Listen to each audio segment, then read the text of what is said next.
Hello everyone, welcome to my channel HD Orion. हम पढ़ रहे हैं accountancy for class 12 TS Grewal की टेक्स्ट बुक से 2022 edition, book 3 analysis of financial statements, chapter 4 accounting ratios. और इस वीडियो में हम पढ़ेंगे long term solvency ratios, that is debt to equity ratio, proprietary ratio and total assets to debt ratio. So let us see the questions from the textbook. Question number 58. From the following information, calculate proprietary ratio, debt to equity ratio and total asset to debt ratio. Current assets rupees 40 lakh, long term borrowings rupees 15 lakh, non-current assets rupees 40 lakh, current liabilities rupees 20 lakh and long term provisions rupees 25 lakh. Now let us see the solution. So solution 58 we will see. पहले हम balance sheet को बना लेते हैं for our easy understanding. Now question में दिया हुआ है current assets rupees 40 lakh. So क्योंकि हम फॉर्मेट जानते हैं इसलिए हम मिसिंग फिगर को या मिसिंग आइटम को हम लोकेट कर सकते हैं. And then long term borrowings 15 lakh rupees का है और साथ में लॉन्ग टर्म प्रोविजन भी दिया हुआ है 25 लाख रुपीज का. So long term borrowings plus long term provisions दोनों मिला करके होता है non current liabilities. Fine. And long term borrowings दिया हुआ है 15 लाख रुपीज का और लॉन्ग टर्म प्रोविजंस है 25 लाख रुपीज का. So it is 40 lakh rupees non current liabilities. So 40 lakh rupees हम नॉन करेंट लाइबिलिटीज में लिखते हैं. Then non current assets are 40 lakh. Non current assets भी पता चल गया 40 लाख का है. सो टोटल एसेट्स हो गया 80 लाख रुपीज का. अगर टोटल एसेट्स 80 लाख का है तो टोटल लाइबिलिटीज को भी 80 लाख होना पड़ेगा. और एक इंफॉर्मेशन और दिया हुआ है करेंट लाइबिलिटीज जो कि 20 लाख रुपीज का है. हमें नहीं मालूम है तो क्या? shareholders fund. Now from this you can calculate shareholders fund. So shareholders fund is equal to total assets minus non-current liabilities minus current liabilities. So 60 lakh rupees को 80 लाख में से माइनस करेंगे तो आ गया 20 lakh rupees. That is our shareholders fund. Now अब हम long term solvency ratio calculate कर सकते हैं because all the items are known to us. And first ratio is proprietary ratio, which is equity divided by total assets. So what is equity? Equity is shareholders fund. So let us put the value in this. So 20 lakh divided by total assets भी हमें पता है 80 lakh. So it is coming 0.25:1. Or you can express it in percentage, that is 25%. This is the answer. Second ratio है debt to equity ratio जिसका formula है debt divided by equity. Debt का मतलब होता है long term debts that is non current liabilities और equity का मतलब होता है share holders fund. So very easy it is 40 lakh rupees का नॉन करेंट लाइबिलिटीज है जिसे हम डेट कहते हैं और equity that is share holders fund that is 20 lakh. Now the ratio is how much? 2:1. This is our answer. और third ratio है total asset to debt ratio that is equal to total assets divided by debt. So what is total assets? Grand total of the asset side that is 80 lakh rupees divided by debt. Debt is how much? That is long term debt, that is 40 lakh. So the ratio is 2:1. That's the answer. Question number 59. From the following information, calculate proprietary ratio, debt to equity ratio and total asset to debt ratio. Total debt rupees 18 lakh, capital employed rupees 15 lakh, current assets rupees 7,50,000 and working capital is rupees 1,50,000. So let us see the solution.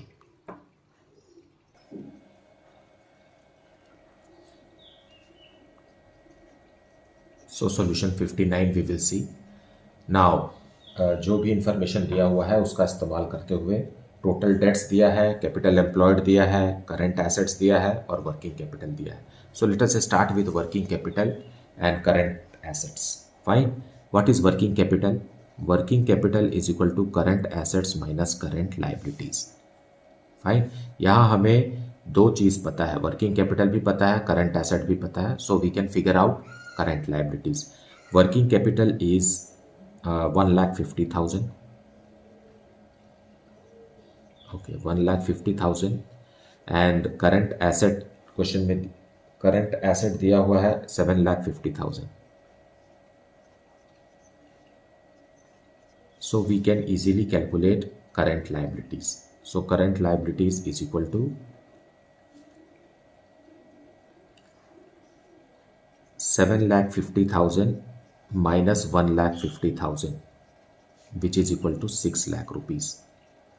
So current liabilities हमने निकाल लिया 6 lakh rupees का, और current asset question में दिया हुआ है that is 7,50,000 का। ओके, नाउ पहला इंफॉर्मेशन है total debts. So what are total debts? Total debts is equal to non current liabilities plus current liabilities, ये दोनों मिला करके टोटल डेट्स बनता है। फाइन, नाउ यहाँ टोटल डेट्स दिया हुआ है हमें और हमें करंट लाइबिलिटी पता है, तो हम नॉन करंट लाइबिलिटी कैलकुलेट कर सकते हैं। That is equal to total debts not minus current liabilities. Total debts question में दिया हुआ है 18 लाख का and current liabilities are of ₹6 lakh. So हमें नॉन करंट लाइबिलिटीज पता चल गया, माइनस करेंगे 12 लाख रुपीज का। So we will put here 12 lakh rupees. Fine, then हमें क्या चाहिए? शेयर होल्डर्स फंड चाहिए। शेयर होल्डर्स फंड के लिए हमें हिंट दिया हुआ है क्वेश्चन में capital employed. So what is capital employed? Capital employed is equal to share holders fund plus non current liabilities. Fine, ये फर्स्ट 2 पॉइंट्स को मिला करके कैपिटल एम्प्लॉयड बनता है and capital employed amount is known to us, that is how much? Capital employed, yeah, it is 15 lakh.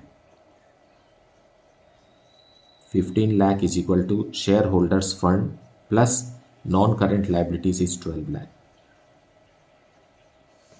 इसे हम transpose करेंगे। Fine, so share holders fund is equal to 15 lakh minus 12 lakh, that is equal to ₹3 lakh। सो यहां लिखेंगे 3 lakh. Okay, now इनको add कीजिए आप, तो आएगा कितना? 15 + 6 21 lakh rupees total liabilities. So total assets भी हमें पता चल गया 21 लाख रुपीज का। अब बाकी का नॉन करंट एसेट है जो कि आप 21 लाख में से 7,50,000 लेस करेंगे तो आएगा 13,50,000। This is our non current asset. हालांकि इसका यूज अभी हमें किसी भी फॉर्मूला में नहीं करना है, परंतु फिर भी मिसिंग फिगर आप निकाल सकते हैं। Now let us calculate proprietary ratio, और इसका फॉर्मूला हमें पता है share holders fund divided by total assets, and share holders fund हमने अभी कैलकुलेट किया है 3 lakh rupees. Fine, so let us put the values here. So 3 lakh rupees divided by total assets, यहाँ 21 लाख है and it is coming to be 0.1429:1. That is your answer. It can also be expressed in terms of percentage, in which आपको इसको सिर्फ 100 से multiply करना है, that is 14.29%। Okay, इसका मतलब यह है कि टोटल एसेट्स का 14.29% शेयर होल्डर्स फंड से फाइनेंस्ड है। नेक्स्ट रेशियो है डेट टू इक्विटी रेशियो, और डेट का मतलब होता है नॉन करंट लाइबिलिटीज, जो हमने अभी कैलकुलेट किया है ना, it is 12 lakh rupees. And equity हमने अभी भी यूज किया है, यहाँ भी इक्विटी यूज किया है, शेयर होल्डर्स फंड ही है 3 lakh rupees. and the ratio is 4:1. अब थर्ड रेशियो हमें कैलकुलेट करना है total assets to debt ratio, जिसका फॉर्मूला है total assets divided by debt. Total assets means what? Balance sheet में आप देखिए टोटल एसेट्स, यहाँ एसेट्स का ग्रैंड टोटल है, जब लाइबिलिटीज़ का भी टोटल वही होता है ना, 21 lakh rupees. And debts are what? Non current liabilities are debts, so 21 lakh divided by 12 lakh, that is what we have to put here. Fine, it is 21 lakh total assets and debts is long term debts, that is 12 lakh rupees, and the ratio is 1.75:1. This is our answer.